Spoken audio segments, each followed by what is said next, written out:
Ok, je vous montre un petit exercice que vous allez pouvoir tester, mais ne faites rien pour l'instant.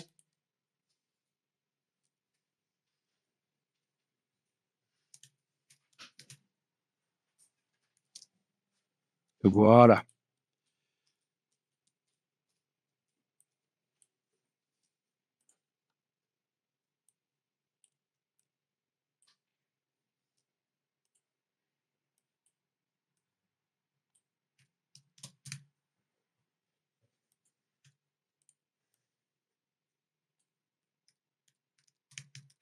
C'est avec 2 L, mollusque.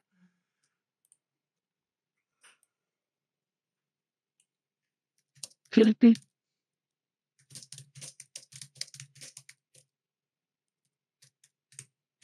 Ok.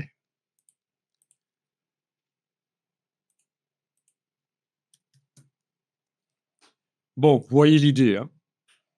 Je vais ici, après la précision de ce que c'est les pommes de terre, insérer. Ne le faites pas, regardez bien, ce sera plus facile. Je vais insérer une fin de style imbriqué. Voilà. J'en ai un peu marre de devoir chaque fois aller dans le menu, donc ce que je vais faire, c'est le sélectionner et faire édition copier, que j'aurais pu faire sur le clavier, commande C ou CTRL C. Puis je vais aller mettre ici, commande V, voilà. Vous voyez, donc ça peut marcher aussi comme ça pour insérer. C'est aussi une solution, le copier-coller. Ok. Bougez pas. Regardez bien, open your eyes. Dans les styles de caractères, en n'ayant rien qui est sélectionné, je clique à côté de tout. Oui, parce que le problème, c'est que si j'ai un bloc qui est sélectionné, quand je vais aller cliquer, ça applique sur le bloc. Donc c'est pour ça qu'il faut régulièrement dans InDesign cliquer à côté de tout. Je vais aller dupliquer ce style.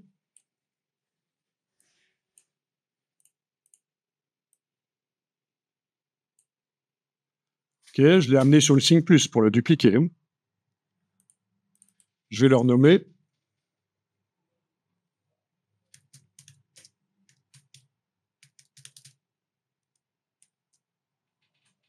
Je vais changer sa couleur.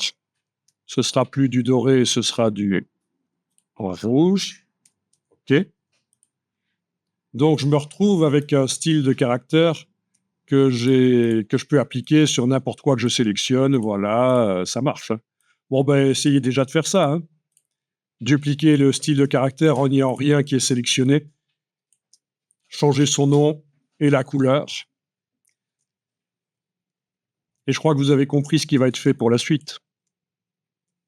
Non? Je vais vous montrer qu'on peut, dans un style de paragraphe, mettre plusieurs styles de caractères. C'est-à-dire qu'automatiquement, ça devrait s'appliquer là. Il y a juste qu'on va avoir un problème, mais c'est pas grave. Ça va aller. Pas de problème. Alors voilà, j'ai ce qu'il fallait obtenir ici, c'est-à-dire le premier style de caractère qui s'applique jusqu'à la balise de fin de style imbriqué. Ensuite, j'ai le style de caractère sans, S-A-N-S, qui s'applique sur un caractère, la virgule. Puis j'ai le deuxième style de caractère qui s'applique sur le mot qui suit jusqu'à la fin de style imbriqué. Je vous montre comment ça fonctionne, comment j'ai fait ça. Je vais aller remodifier. En tout cas, il vous faut les choses comme ça. Voilà, ok. Il vous faut le texte avec la fin de balise de style imbriqué, la balise de fin de style imbriqué, la balise de fin de style imbriqué à cet endroit-là. Ok. Avant la virgule. Ensuite, il en faut une après le nom, le type d'aliment. Voilà. C'est ce que j'ai fait aussi pour l'autre, l'huître ici, balise de fin de style imbriqué avant la virgule, et la suivante avant la virgule aussi. Voilà. Et là, ça va fonctionner. En faisant une petite opération dans le style de paragraphe, La balise, vous pouvez très bien en prendre une existante, la sélectionner, faire copier, puis aller la coller ailleurs. Sinon, pour insérer une balise, c'est le clic droit. Voilà, je viens de la supprimer là. Clic droit, insérer un caractère spécial, autre, fin du style imbriqué ici. Et vraiment, il faudra faire un raccourci clavier pour ça, parce que ça ne va pas d'aller chaque fois dans le menu. Mais étant donné qu'on peut aussi faire du copier-coller, ça va. Et voilà.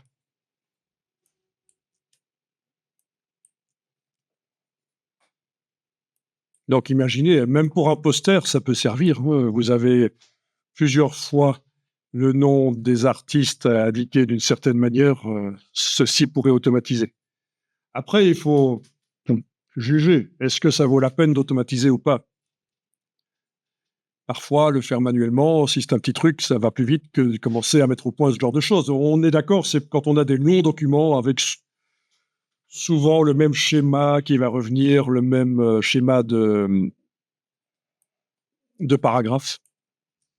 Ok, ça a été là pour mettre la balise de fin de style imbriqué avant la virgule chaque fois. Ok, alors regardez, c'est assez simple. Je clique à côté de tout, rien n'est sélectionné. Je vais double-cliquer sur à droite là du nom du style pour faire apparaître voilà ces réglages.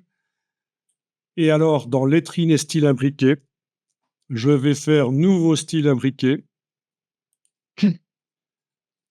Et regardez, je vais dire type d'aliment sur un caractère de fin de style imbriqué. Avec la case aperçu, on voit ce que ça donne. J'ai juste un problème, c'est que la virgule, forcément, subit le style de caractère. Donc, c'est pour ça qu'il y a une solution ici. Nouveau style imbriqué, 100, je laisse 100, sur un caractère, et je le déplace entre les deux autres. Et pour le déplacer entre les deux autres, il faut qu'il soit sélectionné comme ça, dans la liste. Et puis, il va falloir que j'utilise la petite flèche ici pour le remonter. Et voilà. Donc, on obtient ce qu'on voulait obtenir. Donc, premier style jusqu'à la balise de fin de style imbriqué. Ensuite, le style 100 sur un caractère, c'est la virgule. Ensuite, le style type d'aliment sur jusqu'à le caractère de fin de style imbriqué. Voilà. Ok, comme ça, on arrive à mettre au point des... Voilà. Des paragraphes qui se formatent automatiquement.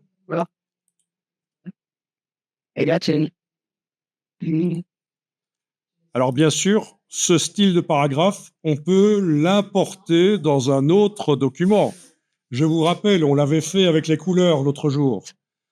Je vous montre. Ne le faites pas, mais je vous montre. Si je fais un nouveau document, il n'y a forcément pas le style de paragraphe dedans. Le style de paragraphe qui est dans ce document-ci, qui s'appelle Intro au formatage 08. Donc, dans ce nouveau document, il n'y a pas le style de paragraphe. Il n'y a pas le style de caractère non plus. Mais si je vais dans le menu de la palette style de paragraphe et que je demande charger tous les styles de texte, c'est-à-dire les styles de paragraphe et de caractère, et que je vais pointer le document qui contient le style qui m'intéresse, ouvrir, voilà, il me dit c'est pas le bon. J'ai pas pointé le bon document. Misère. Allez, on va faire un peu plus attention. C'est celui-là, voilà, intro formatage 08, évidemment. Voilà. Il me dit, voilà, je vais importer tous ces styles, alors les styles de paragraphe et les styles de caractère. S'il y en a qui ne m'intéressent pas, que je ne veux pas importer, je les décoche.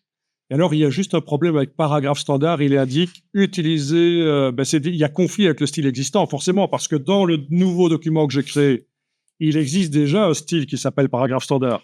Qu'est-ce qu'il faut faire? Est-ce que, dans ce cas-là, on le remplace par le paragraphe standard du document que je suis en train d'importer, ou alors est-ce qu'on est-ce qu'on va le dupliquer? On l'utilise, mais c'est pas grave. De toute façon, on peut aussi décocher, pas l'importer. C'est juste un paragraphe standard.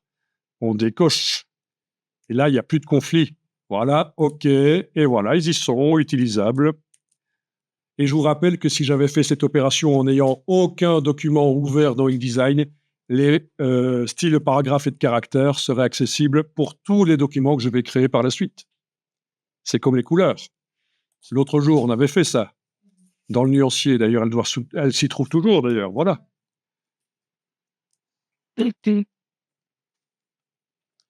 OK.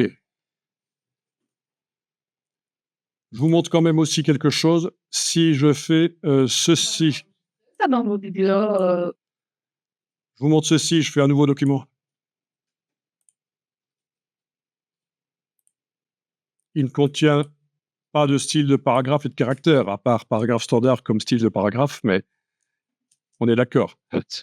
Une autre manière de transférer des styles, c'est autre chose que de les charger, c'est juste du copier-coller. Par exemple, je sélectionne ce bloc. Je sélectionne ce bloc. Je fais édition copier, donc ou le raccourci, bien sûr. Je vais dans le document. Dès que je colle à un bloc qui contient des styles d'objets, de caractères, de paragraphes, ça remplit les palettes de styles avec ça. Et je peux supprimer éventuellement ce bloc-là. Il a servi d'objet transporteur de style. Ça marche comme ça dans Illustrator aussi.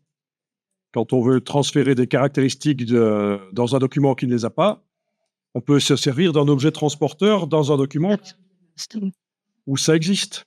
C'est juste du copier-coller.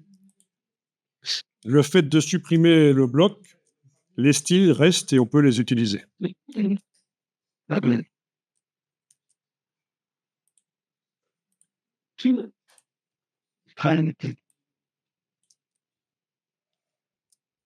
OK, on va laisser ça comme ça. Normalement, pour ici, il faudrait mettre une deuxième balise de fin de style imbriqué, mais on va pas faire ça. Genre comme ça. Mais je vais pas la mettre, on va dire c'est bon comme ça. Donc pour ces paragraphes-là, les deux styles imbriqués n'étaient pas vraiment nécessaires comme j'ai montré là.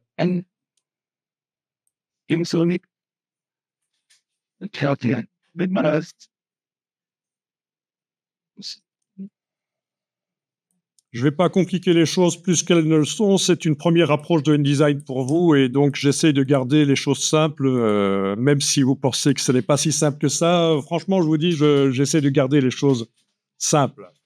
Mais malgré tout, de vous donner ce qu'il faut pour apprendre à faire des documents avec de l'automatisation